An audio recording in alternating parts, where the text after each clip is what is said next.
Assalamualaikum warahmatullahi wabarakatuh. Waalaikumsalam warahmatullahi wabarakatuh. Kami dari kelompok 2 ingin mempresentasikan tugas mata kuliah jaringan komputer 1. Izin perkenalkan diri, nama saya Sultan Nafisafik dari kelas 2 dengan FM 2578 2027. Perkenalkan, nama saya Muhammad Fahri dari kelas 2C NPM 2578 2075. Perkenalkan, nama saya Ambarwati NPM 25782003 dari kelas 2A. Perkenalkan, nama saya Bella Sari dengan NPM 25782006 dari kelas 2A. Perkenalkan, nama saya Salimah Febriani dengan NPM 25782085 kelas 2C. Perkenalkan, nama saya Rezi Vanessa Putra dari kelas 2A dengan NPM 2578 2023. Perkenalkan, nama saya Yandri Nata Rizky dari kelas 2A NPM 2578 2029. Perkenalkan, nama saya Muhammad Fawaz Medini Utama dengan NPM 2578 2014 dari kelas 2A. Di sini kami akan mempresentasikan secara singkat tentang modul 1. Langsung aja untuk submodul 1.1 yaitu net jaringan komputer memengaruhi kehidupan. Contoh jaringan komputer yang memengaruhi kehidupan adalah sejak tahun 1997 Cisco telah bekerja untuk satu tujuan, yaitu edukasi dan kemampuan tentang jaringan internet. Langsung aja untuk modul 1.2 yaitu komponen jaringan. Di sini ada peraturan host yang berupa software server. Misalnya aja email, web, dan satu lagi file. Selanjutnya ada jaringan peer-to-peer. Host dan software server biasanya berjalan dengan komputer terpisah. Namun satu komputer bisa bekerja sebagai dua fungsi dalam satu waktu. Untuk komponen-komponen jaringan utama ada end device atau perangkat akhir yang berfungsi sebagai perangkat pengguna.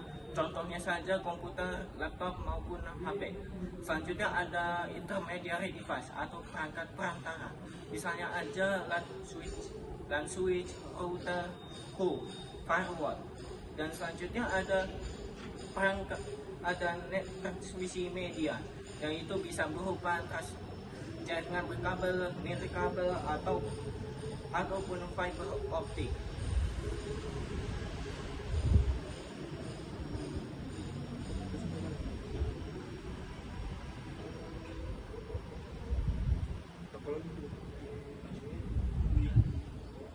Di sini saya akan menjelaskan tentang topologi diagram. Topologi diagram adalah gambaran struktur jaringan. Ada dua jenis topologi, yaitu physical topologi yang menunjukkan bentuk fisik jaringan. Yang contohnya seperti server room, posisi perangkat, kabel nyata. Intinya adalah bagaimana jaringan dipasang secara nyata. Yang kedua adalah logical topologi, menunjukkan cara kerja jaringan. Yang contohnya adalah IP address, jalur data, dan koneksi antar network. Intinya adalah bagaimana data mengalir. Dan perbedaan utamanya adalah fisikal adalah bentuk nyata, logikal adalah alur komunikasi.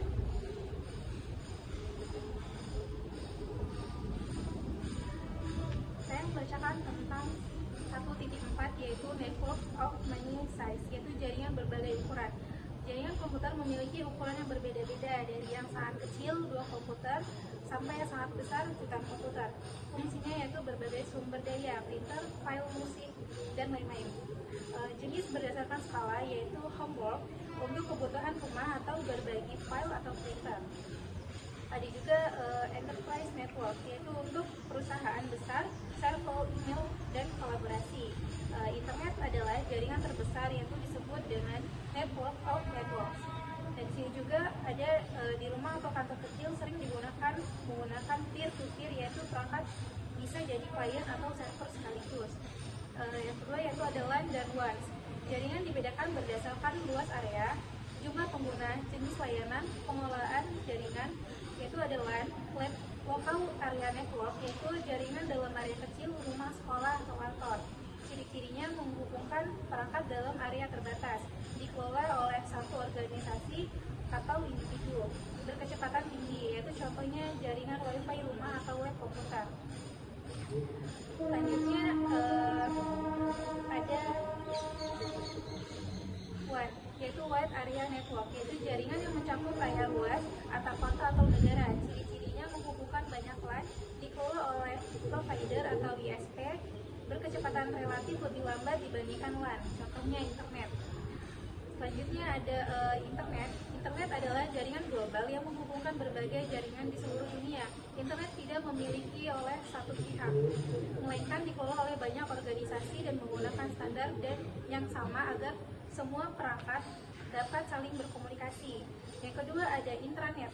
Intranet adalah jaringan privat yang dimiliki oleh suatu organisasi. Intranet hanya dapat diakses oleh anggota internal seperti karyawan, sehingga digunakan untuk berbagi data dan informasi secara aman di dalam perusahaan. Yang ketiga yaitu extranet. Extranet adalah jaringan yang menghubungkan intranet dengan pihak luar, seperti supplier, pelanggan, dan mitra kerja. Extranet tetap aman, tetapi memberikan akses terbatas pada pihak eksternal yang membutuhkan. Dari gambar kita bisa melihat bahwa intranet berada di dalam bagian paling dalam, extranet di tengah, dan internet di bagian luar, menunjukkan tingkat akses yang berbeda. Kesimpulannya, ketiga jaringan ini memiliki fungsi yang berbeda tetapi saling terhubung untuk mendukung komunikasi dan pertukaran data. Selanjutnya saya akan menjelaskan tentang internet connection.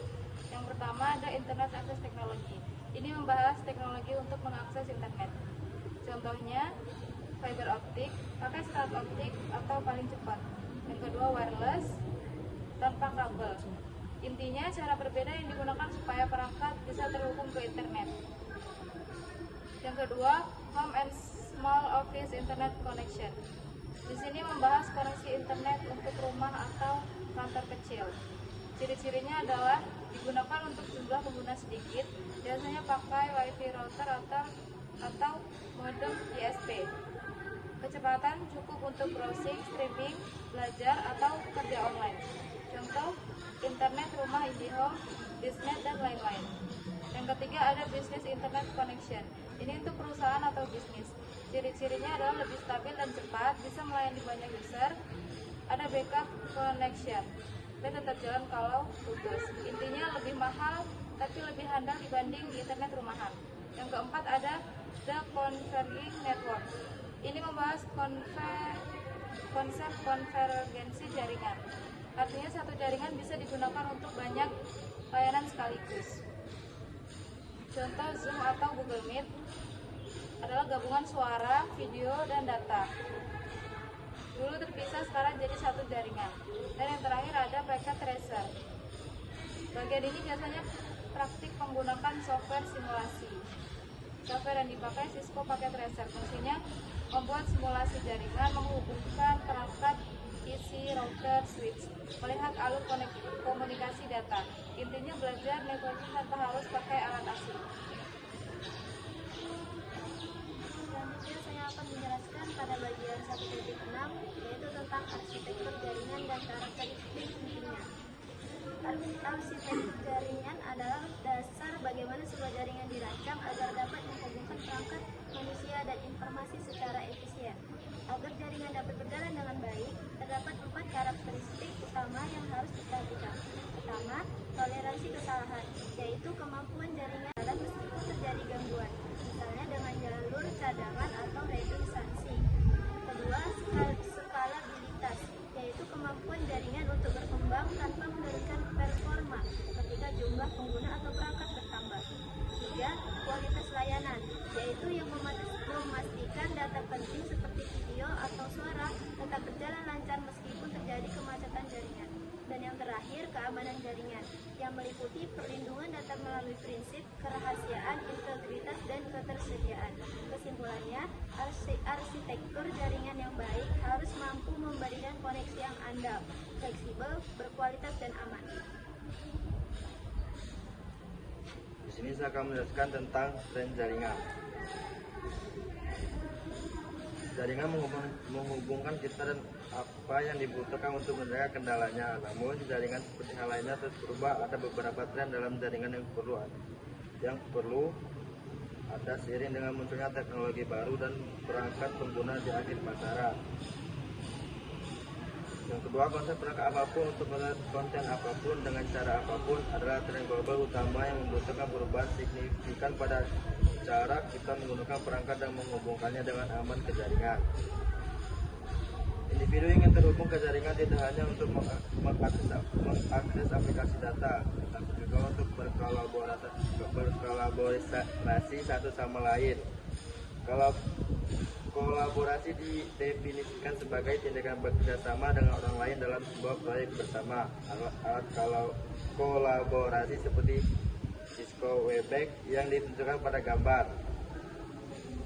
Aspek lain dari jaringan yang sangat penting untuk upaya komunikasi dalam kolaborasi adalah video. Video digunakan untuk komunikasi, kolaborasi, dan hiburan.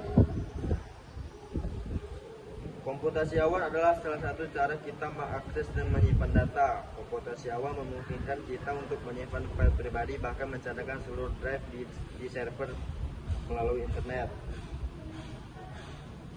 Awan publik adalah aplikasi dan layanan berbasis cloud yang ditaruhkan di cloud publik tersedia untuk masyarakat umum. Awan pribadi adalah aplikasi layanan berbasis cloud yang ditawarkan dalam cloud privat dan ditunjuk untuk organisasi atau entitas tertentu. Dan jaringan tidak hanya memengaruhi cara kita berkomunikasi di tempat kerja dan di sekolah, tetapi juga mengubah banyak aspek dari rumah terbaru mencakup teknologi rumah kita.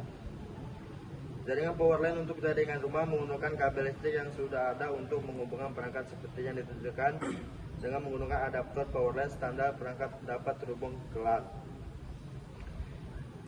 Penyedia layanan internet nirkabel atau WISP adalah ISP yang menghubungkan pelanggan ke titik akses untuk atau hotspot yang ditentukan menggunakan teknologi nirkabel serupa yang ditemukan di jaringan area lokasi nirkabel rumahan. Selanjutnya materi 1.8 keamanan jaringan. 1. Ancaman keamanan jaringan. Beberapa ancaman yang sering terjadi: merusak sistem dan mencuri data, mencuri informasi dalam jaringan, membuat server tidak bisa diakses, akses ilegal sistem, phishing, penipu untuk mendapatkan data penting. 2. Dampak serangan, kebocoran data penting, kerugian finalis, kerugian sistem, hilangnya kepercayaan pengguna. 3. Solusi keamanan jaringan, cara mengatasi dan mencegah: melindungi dari virus, mengamankan data, mengatasi akses, update sistem, menutup celah keamanan, backup data, menghindari kehilangan data. 4. Kesimpulannya, keamanan jaringan sering penting untuk menjaga data dan sistem tetap aman. Selanjutnya saya akan menjelaskan satu materi 1.9 untuk IT profesional. 1. Pengerasan skill dari hardware ke software. Dunia jaringan tidak lagi hanya soal fisik, kabel, dan perangkat keras. Poin penting dari CCNA versi terbaru adalah integrasi antara infrastruktur dengan pemrograman. 2. Akses karir terjamin. Cisco tidak hanya memberikan materi pelajaran, tetapi juga jembatan kerja melalui talent bridge. Pesan utama, menjadi mahasiswa NetOZ memberikan keuntungan akses langsung ke lowongan di lingkungan mitra distributor Cisco yang sering kali tidak tersedia di situs lowongan kerja umum. 3.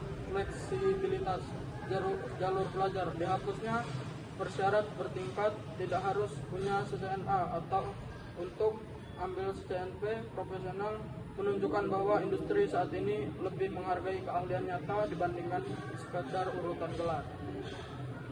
Keempat, yaitu riset sebagai strategi sukses. Poin tentang praktikum menekankan bahwa menguasai teknis saja tidak cukup, mahasiswa harus memiliki kesadaran pasar.